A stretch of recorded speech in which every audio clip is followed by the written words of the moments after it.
I think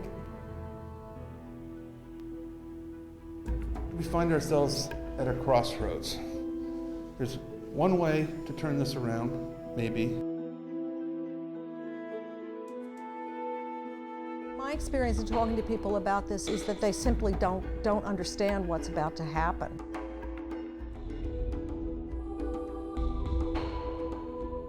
If you've got a country or a region of the world that is losing population, that's devastating. I mean, that would say that that region would be in a depression, we'd call it in economics.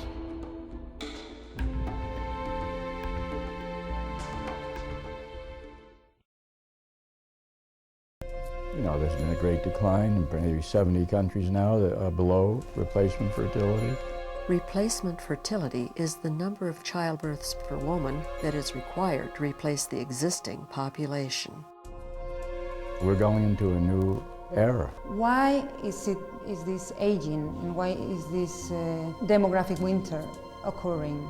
When fewer children are born, there are proportionately more elderly. This is called an aging population. The world for the last 200 years has been population increases pretty much in all countries. So that's the challenge, to try to first understand why it's happening and then some consequences. Certain population reduction in at least some countries, and in many countries without immigration, enters us into unknown terrain where there are potentially very significant negative consequences. Subreplacement fertility a generation and more ago means that the working age population, age 15 to 64, is going to be slowing and then peaking and then declining more or less indefinitely as far as the demographer's eye can see. Northern Italy and parts of Spain, with fertility rates below 1, homes in abandoned villages all around Europe. First, there's few births. Fertility rate is very low. It's 1.38 in Europe, whereas the rate needed for survival is 2.1. While Western Europe is experiencing low fertility, parts of Eastern Europe are already experiencing population decline. From 1989, for example, to 2002, the population has decreased by 13%.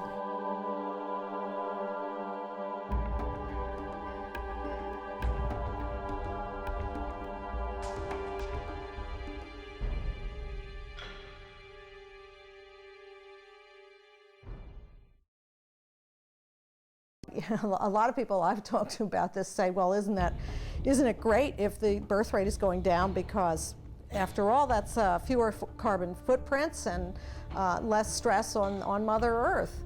Not thinking about how much their own care is going to cost when they get older. This has to do with the fads and the way we frame our problems, and right now the framing is very much about global warming and population density, sprawl, and that kind of thing. And I don't mean to say that those things don't matter, but that doesn't mean that other things don't matter and that we're not facing social and economic problems that are also related to population decline. The United States will face severe problems even before population itself may begin to decline.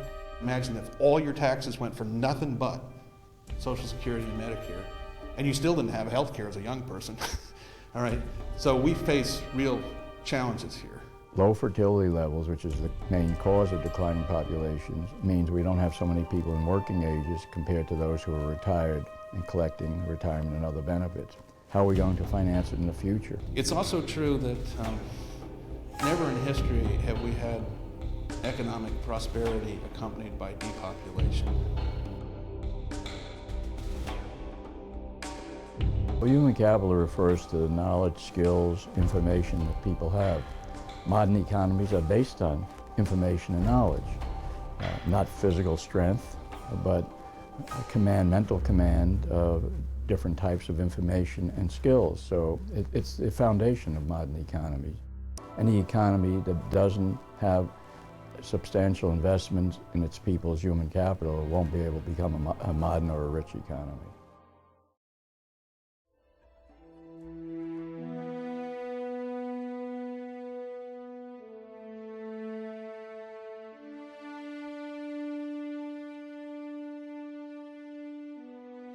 The stock market, from the beginning of 1990 to its bottom in 2003, went down 80%. Now, these are blue chip stocks, the Nikkei. It's like the S&P 500 or the Dow here. We were some of the only people in the world to see this because we were looking at demographics. Everybody else was saying, oh, Japan's government doing this, and then their companies are this productive, and they have these management methods, and their people save more, and they work harder. Those were all symptoms. Demographics said, boom, and then bust. And yes, everything unraveled. Real estate, stocks, everything. When you have declining number of consumers at different ages, you discourage research and development, productivity growth, which is the engine, fundamentally the engine of growth in any economy.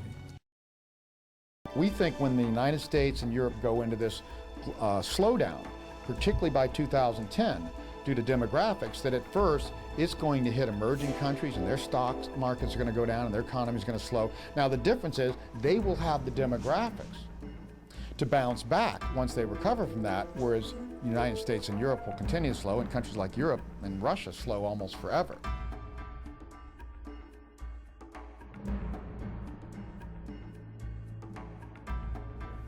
Russia, to me, is a big problem waiting to happen because they've been a major military power in the past. They still have a lot of access to that potential power. All that power has declined, but now they're going to go into an economic crisis.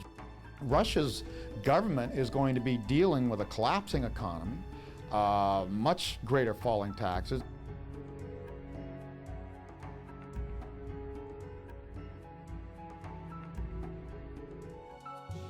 It seems a strange thing with population growth so important to society that we never hear about that side of the story. Could it be that we are simply not comfortable with how that story unfolds? We are facing the demographic catastrophe.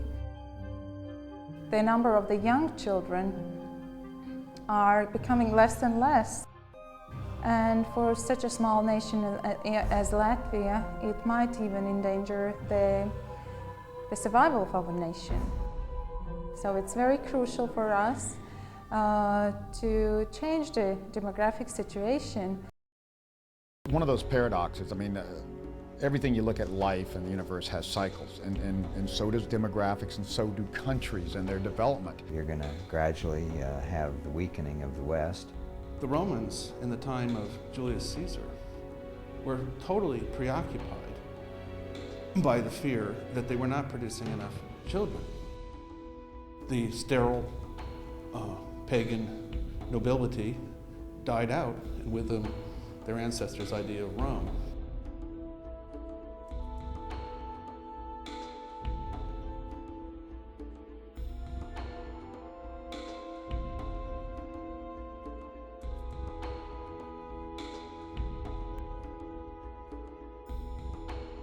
You look back in history and no part of the world stays dominant forever. I mean, Rome was great, and now they're, Italy's doing well, but they're nowhere near leading the world. And Greece used to absolutely dominate innovation and philosophy and science.